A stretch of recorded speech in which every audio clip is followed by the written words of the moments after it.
Libur Tahun Baru Islam, sejumlah tempat wisata di Batu ramai dipadati pengunjung dari berbagai daerah di Jawa Timur. Untuk memastikan pengunjung wisata tetap aman dan mentaati protokol kesehatan, TNI, Polri bersama BPBD dan Satpol PP melakukan patroli ke sejumlah tempat wisata dan hotel yang ada di Kota Batu.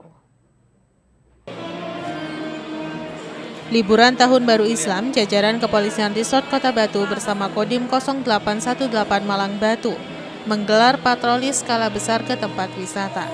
Patroli tersebut untuk memantau dan mengecek setiap pengunjung wisata dipastikan telah mentaati protokol kesehatan COVID-19. Untuk mengetahui wisatawan tidak menerapkan protokol kesehatan, petugas gabungan ini mengecek seluruh wahana wisata maupun restoran di dalam tempat yang rentan menjadi tempat kerumunan pengunjung. Selain memantau pengunjung dan tempat wisata, petugas gabungan TNI dan Polri yang dipimpin langsung oleh Kapolres Batu bersama Dandim 0818 Malang Batu juga membagikan masker kepada sejumlah pengunjung wisata. Tidak hanya membagikan masker, namun patroli skala besar dengan sasaran utama tempat wisata, hotel dan penginapan ini, Kapolres Batu bersama Dandim 0818 ini juga mensosialisasikan pentingnya mentaati protokol kesehatan dengan memakai masker karena pandemi COVID-19 saat ini masih dalam kondisi angka positif COVID-19 terus meningkat. Melakukan pengawasan dan membudayakan bermasker ke tempat aktivitas di luar rumah serta kerumunan warga di tempat wisata merupakan bentuk implementasi instruksi Presiden untuk memutus mata rantai penyebaran virus corona di tengah masyarakat. Pada hari ini kami melaksanakan kembali kegiatan lanjutan yang sudah dimulai dari beberapa hari, bahkan beberapa minggu yang lalu. Terutama setiap kali long weekend atau libur panjang, kita keliling dalam rangka patroli, pengawasan sekaligus pendisiplinan masyarakat yang berkegiatan khususnya di tempat-tempat wisata yang ada di Kota Batu. Selain tempat wisata, kita juga tadi keliling ke hotel atau penginapan yang ada di Kota Batu. Masyarakat yang berwisata ke Kota Batu mengalami jumlah kenaikan yang cukup signifikan. Tentunya kita tidak melarang masyarakat untuk beraktivitas, tetapi kita harus terus melakukan pengawasan secara intens. Kita melakukan pendisiplinan, kita tidak pernah bosan untuk mengingatkan masyarakat, menghimbau masyarakat, silakan bisa berlibur, tetapi protokol kesehatan tetap disiplin untuk dilaksanakan, terutamanya menggunakan masker. Tetapi kita tetap mengingatkan masyarakat untuk disiplin dalam beraktivitas, terutama dalam protokol kesehatan. Ya, artinya kita tetap melaksanakan upaya-upaya himbauan-himbauan secara humanis, persuasif, dan edukatif. Mudah-mudahan dengan sinergi yang baik antara pemerintah, Polres, dan Kodim, masyarakat bisa semakin sadar bahwa pemerintah tidak pernah melarang masyarakat untuk berkegiatan, tetapi protokol kesehatan harus dilaksanakan. Ya, jadi roda perekonomian mudah-mudahan bisa mulai bergerak, tetapi kesehatan masyarakat juga tetap kita utamakan, prioritaskan untuk kita jaga. Selama pandemi COVID-19 belum berakhir, pengawasan dan patroli kedisiplinan aktivitas warga di luar harus bermasker rencananya akan terus dilakukan. Upaya-upaya yang telah dilaksanakan oleh Forkopimda, khususnya Forkopimda Batu, ini sangat tepat sekali. Kemudian kita mengikuti instruksi Presiden, mengingatkan lagi bahwa instruksi Presiden nomor 6 tahun 2020 diantara tentang sanksi-sanksi apabila menghambat protokol kesehatan. Nanti dilaksanakan adanya sanksi sosial, kemudian adanya denda, kemudian adanya penutupan izin usaha, itu akan segera diberlakukan. Nah, ini tentunya perlu disosialisasikan. Kemudian ini kami melaksanakan kegiatan secara terus-menerus, tidak akan bosan. Pelaksanaan ini dilaksanakan tidak hanya kemarin atau hari ini saja. Besok, lusa, kemudian minggu depan, dan lain hari pasti dilaksanakan. Karena apa? Protokol kesehatan ini dalam wabah pandemi ini tetap harus diawasi. Karena apa? Masyarakat kita tentunya meskipun 10% tidak menggunakan masker, itu justru malah akan berbahaya menularkan kepada orang lain. Tentu saja kita tadi melihat bahwa di tempat wisata masih banyak para penjual yang belum mematuhi, khususnya yang tidak memakai masker. Nah, itu tentunya perlu diawasi oleh semua pihak. Yanto Yanjung melaporkan. Harga jual daging ayam potong di pasar sempat normal dan dijual dengan harga Rp28.000 per kilogramnya. Namun harga jual daging ayam kembali naik dan saat ini dijual dengan harga Rp30.000 per kilo. Sementara permintaan dari konsumen masih sepi. Harga jual daging ayam potong di sejumlah pasar tradisional di Kota Malang tidak stabil dan naik turun. Harga jual daging ayam potong sempat menyentuh angka Rp40.000 per kilogramnya. Kemudian turun menjadi Rp28.000 per kilogramnya. Namun sepekan terakhir, harga daging ayam potong kembali naik dan dijual dengan harga Rp30.000 per kilogramnya. Menurut pedagang, naiknya harga daging ayam potong ini baru terjadi sepekan terakhir. Sebelumnya sempat menyentuh angka Rp40.000 dan kemudian turun hingga Rp28.000. Namun sepekan ini kembali naik. Naiknya harga daging ayam potong ini dikarenakan naiknya harga ayam di kalangan peternak, sehingga pedagang terpaksa menaikkan harga jual daging ayam. Sedangkan untuk stok daging ayam sendiri sejauh ini masih aman dan tidak terjadi kekosongan. Pasokan dari peternak juga berjalan lancar, tidak ada kendala. Sementara naiknya harga daging ayam potong berpengaruh pada daya beli masyarakat yang ikut menurun. Selain itu, permintaan dari konsumen sepi, pengunjung pasar di masa pandemi COVID-19 juga cenderung sepi. Saiki untuk naik ayamnya 30, 35, 36. Jadi naik. Terus naik ayamnya pasar sepi. Ya karena toko pabrik itu dilarang toko kuno. Apa nak ayamnya? Ya toko kuno mahal. Mahal tuh, pasar sepi. Pembelinya Kan sepi. uang pasarnya sepi. Ayamnya naik terus. Ya. Simon Alfredo melaporkan. Menjelang akhir pekan, volume kendaraan menuju Kota Batu semakin meningkat. Kepadatan kendaraan mulai terlihat di Jalan Raya Tawang Argo, Karangploso sampai dengan pertigaan Jalan Berantas, Kota Batu. Arus kendaraan didominasi roda 4 pribadi. Beginilah peningkatan kendaraan terjadi menjelang libur akhir pekan di beberapa titik jalan menuju Kota Batu. Peningkatan volume kendaraan yang melintas ini sudah terjadi sejak pukul 11 siang di Jalan Alternatif Tawang Argo, Giripurno, Kota Batu. Ramainya aktivitas kendaraan ini sudah berlangsung sejak beberapa waktu yang lalu, tepatnya setelah dibukanya beberapa tempat pariwisata dan hotel di Kota Batu. Setiap menjelang akhir pekan atau libur nasional lainnya, kendaraan dari luar kota semakin banyak yang masuk ke Kota Batu untuk berwisata. Hal ini terlihat dari beberapa titik jalan yang ramai kendaraan dan bahkan tidak jarang terjadi antrian dan penumpukan kendaraan, mulai dari Girimoyo Karangploso, Tawang Argo, Giripurno sampai pertigaan Jalan Berantas padat lancar kendaraan. Menurut salah seorang warga menjelaskan, kondisi arus kendaraan semakin meningkat dari minggu ke minggu, khususnya ke arah Kota Batu dari mulai siang dan bahkan sampai malam hari. Di pertigaan Jalan Berantas, terlihat kendaraan tersendat karena ramainya aktivitas kendaraan dari 3 arah lajur jalan. Sementara itu di kawasan alun-alun dan pusat pertokoan di Kota Batu, kendaraan roda 4 sudah memenuhi tempat parkir. Kalau Sabtu gini Ya, nih mulai sekitar jam 12 itu udah mulai rame. Ya. Terus perambat nanti puncaknya itu biasanya sekitar jam 6 Ya. sampai jam 9. 9 malam, Pak ya? Iya, turun Berarti itu rame. yang pribadi, Pak ya, kendaraan Iya. pribadi yang dari Iya. arah Surabaya berarti, Pak. Iya. Yang untuk kembalinya nanti kapan, Pak, untuk arus sebaliknya? Untuk arus baliknya sekitar hari Minggu tuh, Minggu sore sekitar Iya. jam 2 sampai jam 6. Tapi kalau saat ini masih tetap ada macetnya, Pak. Maksudnya Sekarang masih ada macetnya. ya. Cuma nggak terlalu padat, katakan padat merayap. Ya, nggak seperti sebelum Ya. ada corona kan, Pak. Ya. Padat itu, Pak ya. Ya kalau waktu ada corona itu waduh jalannya sepi, nggak ada yang lewat. Sepi sekali, Pak ya. Ya. Tapi sekarang sudah mulai Mulai. rame lagi, Pak ya. Ya ya. Iwan Hikmawan melaporkan.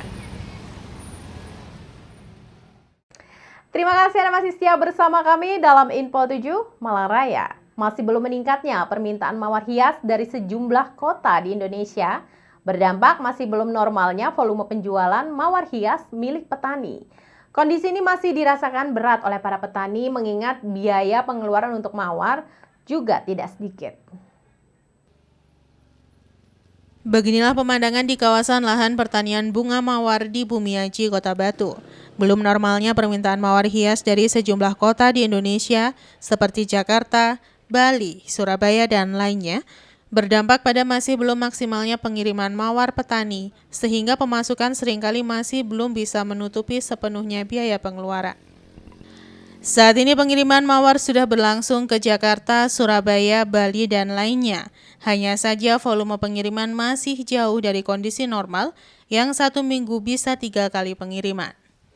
Hal ini berdampak pada pendapatan para petani yang juga menurun sehingga pemasukan dari hasil panen seringkali tidak bisa menutupi pengeluaran yang sebagian besar untuk obat-obatan dan tenaga kerja.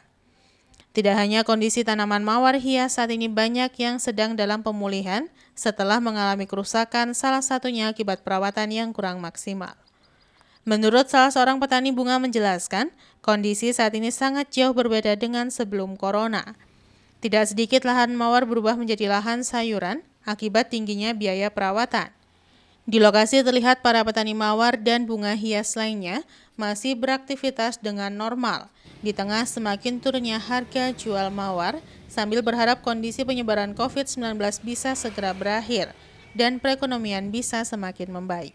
Sekarang mawar untuk pengiriman ke Bali sekarang agak surut, Pak. Iya.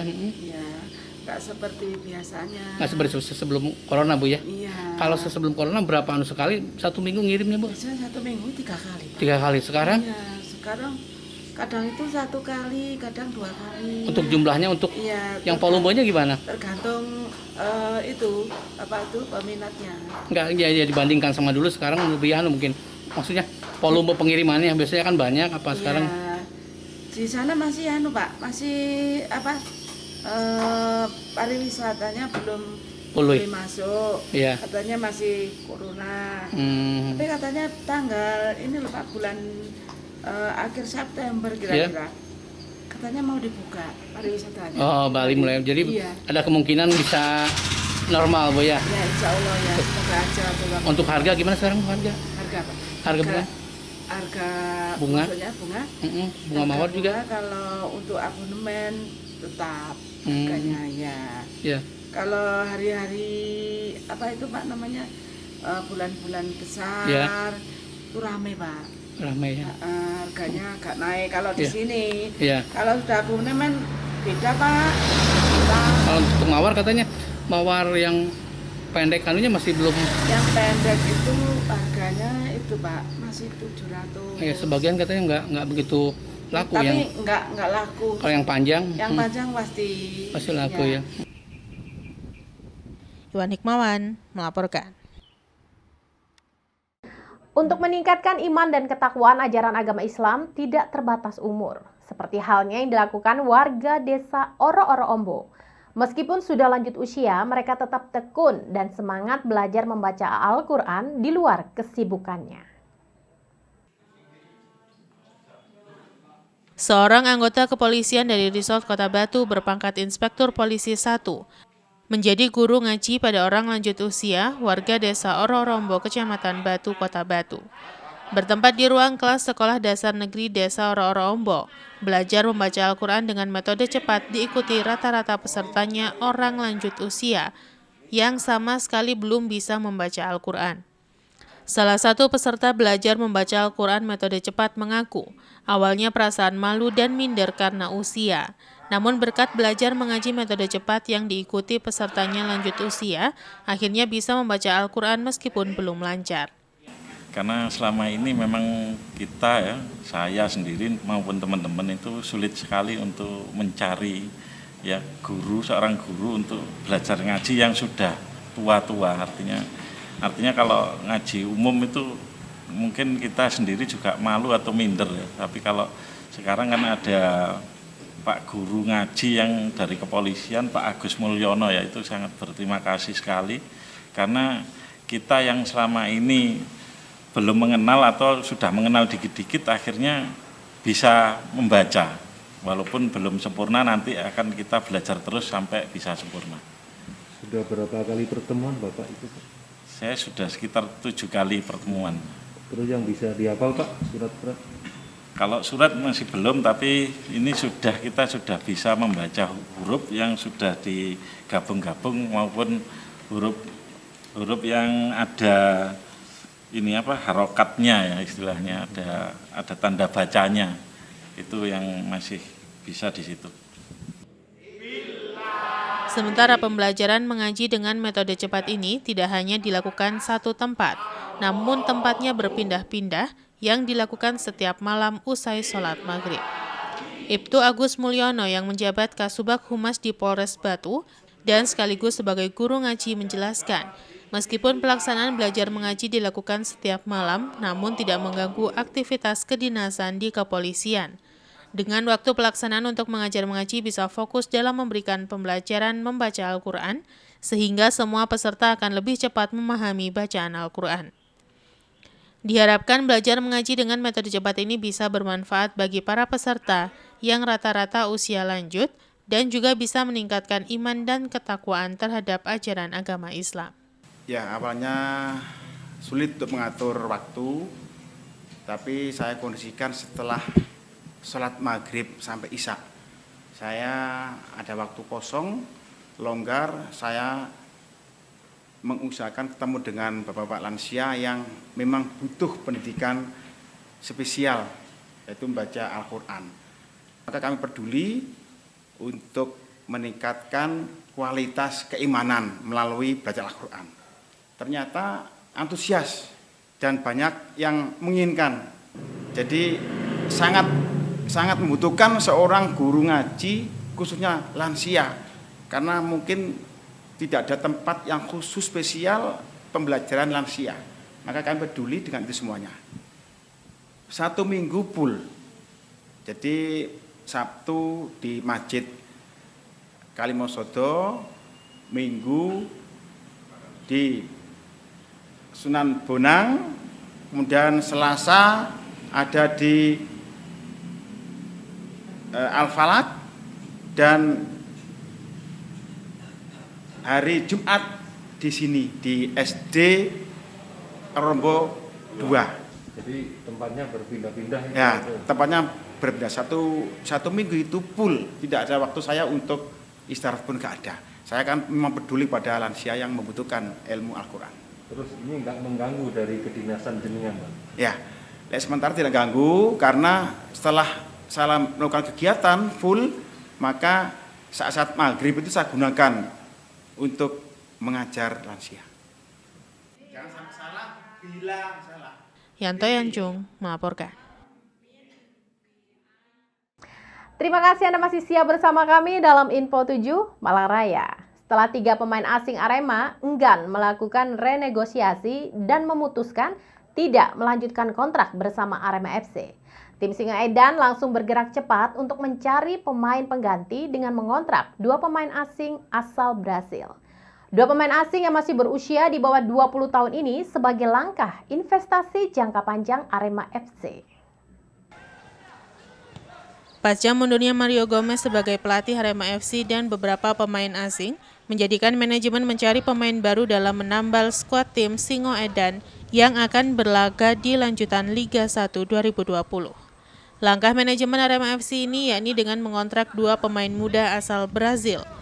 2 pemain muda asal Brazil ini diproyeksikan sebagai investasi jangka panjang Arema FC sekaligus akan menjadi target naturalisasi 2 pemain baru tersebut.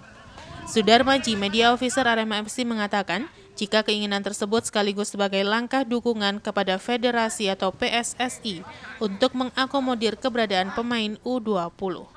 Terlebih 2 pemain asal Brazil tersebut masih berumur 18 dan 19 tahun, sehingga dirinya berharap bantuan dari pemerintah untuk dapat membantu kemudahan pengurusan administrasi status kewarganegaraan 2 pemain tersebut. Sudarmaji menambahkan bahwa investasi pemain asing muda ini dianggap penting karena sekaligus untuk merangsang pembinaan pemain usia dini agar menciptakan iklim persaingan yang kompetitif. Selain itu, kehadiran 2 pemain asing asal Brazil ini, pemain Akademi Arema FC diharapkan dapat menimba ilmu dari kedua pemain tersebut. Terlebih momentum menyambut Piala Dunia U20, keberadaan pemain naturalisasi dapat menimbulkan iklim kompetisi yang sehat antar pemain. Setelah melakukan rapat bersama direksi, memutuskan bahwa kita akan merekrut 2 pemain Brasil. Kebetulan kedua-duanya adalah pemain muda. Harapannya adalah ini menjadi investasi jangka panjang Arema. Apalagi momentumnya adalah tahun 2021, tahun depan ini akan ada Piala Dunia, di mana saat ini banyak pemain-pemain dari luar Indonesia juga berkeinginan untuk memiliki pengalaman yang luar biasa sebagai batu loncatan dalam prestasinya. Karena itu Arema bisa menerima untuk melakukan investasi jangka panjang, apalagi ini pemain-pemain yang usianya masih sangat muda, yaitu umur 18 dan 19 tahun. Peraturan ini tentunya masih harus mendapatkan dukungan dari PSSI maupun pemerintah. Dalam konteks PSSI, Arema sangat berharap ada regulasi yang bisa menampung keinginan dari pemain-pemain muda ini. Dari pemerintah pun kita sangat berharap juga ada bantuan terkait status kewarganegaraannya. Jadi kita mengambil sisi positif dari rencana jangka panjang Arema ini adalah bagaimana pemain-pemain muda dari Brasil ini bisa memberikan pengaruh positif kepada pemain-pemain lokal untuk bisa bersaing dan lebih kompetitif. Karena itu kita jangan a priori dulu terhadap keputusan manajemen. Harapannya dengan langkah rekrutmen pemain-pemain muda ini juga menumbuhkan, juga merangsang kepada klub-klub lain untuk memiliki orientasi yang sama. Karena itu tujuannya adalah bagaimana kita membangun sepak bola kita, sepak bola yang kompetitif, sepak bola yang mampu mengadaptasi sepak bola berkualitas dari luar negeri. Simon Alfredo melaporkan.